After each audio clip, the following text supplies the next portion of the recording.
Sige, dumako naman tayo sa isa pa nating balitang lokal. Kauna-unahang marathon sa Nueva Ecija, matagumpay na naidaos sa bayan ng Gimba. Ang marathon champion tinapos ang 42 kilometers sa loob lamang ng 2 oras at 51 minuto. Naging matagumpay ang pagdaraos ng kauna-unahang foot marathon ng Nueva Ecija. Dito yan sa bayan ng Gimba, nito lamang linggo, 2 ng Hunyo, taong kasalukuyan. Humigit kumulang 750 racers o marathoners ang nakilahok mula sa iba't ibang bahagi ng Pilipinas. Mayroon din sa ibang bansa na edad 6 na taong gulang pataas, may senior citizens din sa 5 kategorya ng paligsahan. Ang 42K, 21K, 10K, 5K at ang kids race. Itinanghal bilang Marathon King si Wilfred Esporma mula sa Quezon City. Tinapos nito ang 42 kilometers sa loob lamang ng 2 oras at 51 minuto. Tubong bukid noon, si Wilfred at high school pa lamang ay sumasali na siya sa mga karera ng takbuhan. Isa na rin na running coach by profession si Wilfred at nakarating na sa iba't ibang bansa sa Asia gaya ng South Korea, Hong Kong at Taiwan upang makipag-compete.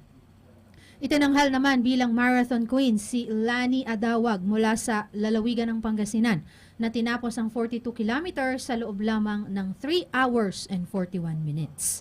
Ibinigay naman ang biggest delegation award sa Nueva Ecija runners. Pinangunahan ni Gimba Municipal Mayor Doclito Galapon ang awarding sa top 5 winners, men and women sa bawat kategorya. Tumanggap ang mga ito ng cash prize, trophy at medal. Ang lahat naman ng nakatapos sa marathon ay may customized finisher medal at finisher shirt. May loot bag din at libreng milk tea mula sa Fam Team Gimba na isa sa mga major sponsors. Isa sa mga highlight ng marathon ay ang 6-year-old na batang babae na nakasungkit pa ng 4th place sa 10K women category. Siya si Vian Geb mula sa Pangasinan na anak din ng isang marathoner. At ang pagkakataon na highlight din ang pagkakaroon ng beneficiary ng naturang event. Ito ang tahanan ng Damayang Kristiyano, St. Paul II Sanctuary of Divine Mercy, home of the abandoned women elderly sa bayan ng San Jose, Nueva Ecija. Mula sa proceeds ng marathon, nakapagbigay ang organizers ng cash at pagkaing bigas at mga grocery dito. Lumahok din sa marathon ang celebrity runners at beauty queens na sina Miss Aura International 2021, Alexandra Faith Garcia at Miss Universe Philippines Nueva Ecija. Nakasama sa top 20 at itinanghal na Miss Bingo Plus Universe na si Miss Maika Cabling Martinez na parehong tumakbo sa 21K category. Nakuha ni Faith ang 5th place ng 21K category at aniya ito ang kanyang personal best sa kanyang panahon ng pagtakbo. Ito naman ang first ever 21K run ni Maika. At aniya, inilaan niya talaga para sa Nueva Ecija Marathon ang pinakamahaba niyang takbo. Malaki naman ang pasasalamat ng event chairman na si Jonalie Padre Sakay na tubong Gimba din sa mga sumuporta sa kanya at sa lahat ng organizers upang maisakatuparan ang kauna-unahang foot race sa lalawigan. Kaya naman, congratulations sa lahat ng mga nanalo, sa lahat ng runners, at syempre sa mga organizers. Ayan. So, very successful, no? Yung naging marathon event na ginanap, no? Dito sa bayan ng Gimba. At yung pati yung yung bisperas nitong marathon na to, no? At kasi a day before the marathon nagkaroon ng 5K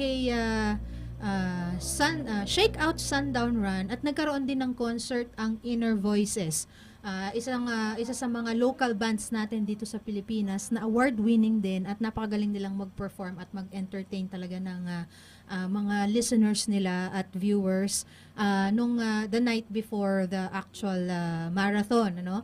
At yung mismong marathon, nagkaroon ng bukod dun sa lahat ng categories, yung mga nanalo, nagkaroon din ng Zumba Marathon at isa sa mga nag-lead dyan ay yung Gimba Z Dancers Group na pinangungunahan ni Zin Grace Antolin. At syempre, nagkaroon ng awarding at na-interview natin yung ilang mga sumali, lumahok sa event na ito na mula pa sa iba't ibang mga lugar. Meron sa Baguio, meron sa Visayas, meron din sa ibang bansa, no? Nakalimutan nating banggitin yung 21K winner, champion na si Jackson.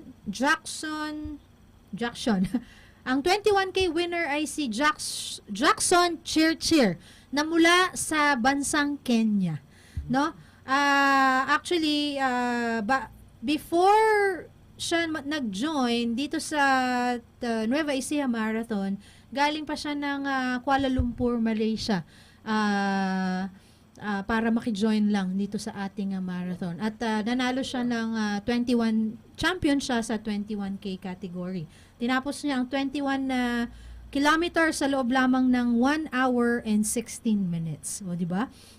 Talagang tumatakbo na. Maraming mga professional runners, meron ding mga senior citizens, yung isa sa mga nakausap natin ay taga-Bataan. Ang taga-Bataan ay si Sir Danilo Macabulo. 64 years old na siya mula sa Orani, Bataan.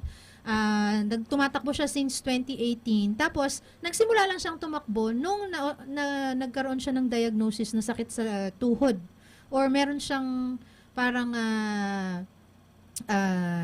I don't know kung arthritis yon, etc. o ano man. Pero sabi niya, sa halip na uminom lang siya ng mga gamot at alam mo yun, magpagupo sa sakit niya sa tuhod, nagsimula siyang mag-jogging hanggang sa tumakbo na siya at sumali siya sa mga talagang marathons. At ngayon daw, talagang naiwasan niya yung paglala ng sakit niya sa tuhod at halos hindi na rin siya umiinom ng mga maintenance na gamot. So, isa sa mga bagay na ipinromote nga dito sa marathon na sinubukan nating ipakita ay yung pagkakaroon ng healthy lifestyle. At kung hindi nyo na itatanong, tumakbo rin dito.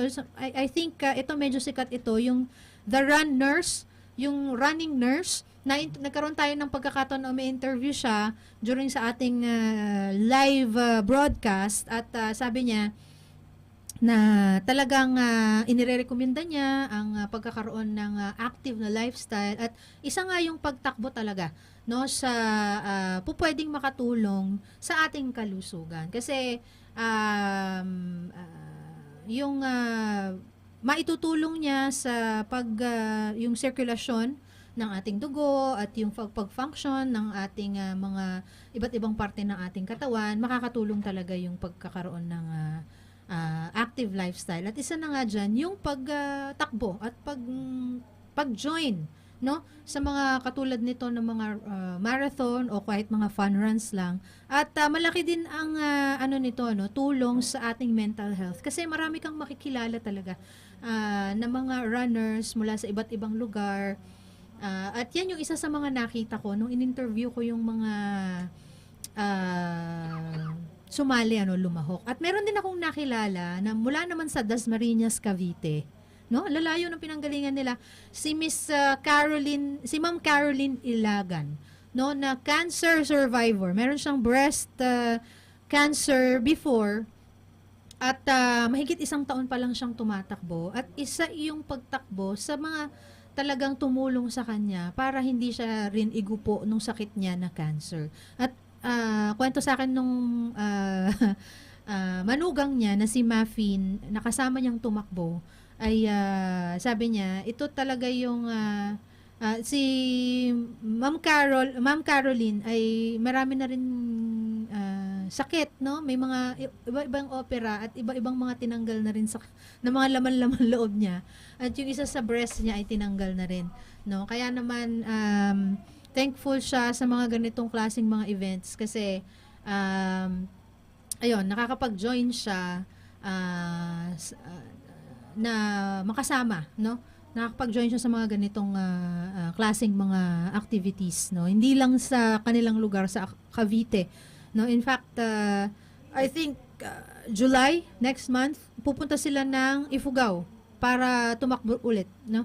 At maraming mga sumali doon na talagang nagjo-join sila sa hindi lang sa mga ganitong marathon at nakikipag-compete talaga sila. Ayan. So, yon talagang naging successful nga yung itong activity na to at congratulations lalo na kay Miss Jonalie Padre Sakay na isa sa na siyang event chairman at ang daming nag-join nasa 750 at pinakamarami daw dyan ay yung sa 21 kilometer na category. Yun. So, nakakatuwa na naging parte tayo nung event na ito na first ever marathon sa lalawigan ng Nueva Ecija at dito yan ginanap sa bayan ng Gimba. Kaya, syempre, proud Gimbanian tayo. Yan. Okay, sige. Again, congratulations po sa lahat ng mga nanalo at sa lahat ng finishers. Nakakaingit yung medal nila. Ang ganda ng medal, ha? Customized siya at meron siyang parang umiikot na palay doon sa gitna na nire-represent talaga yung Nueva Ecija bilang rice granary ng Pilipinas. So hopefully next year ay magkaroon pa ulit ng activity dito na dito sa Gimba or sa Nueva Ecija na marathon. At parang tina-target ata ni Sir J.R. Padre na sa birthday niya sa February 15 makapag-organize uli ng marathon dito pa rin yan sa bayan ng Gimba. Sige.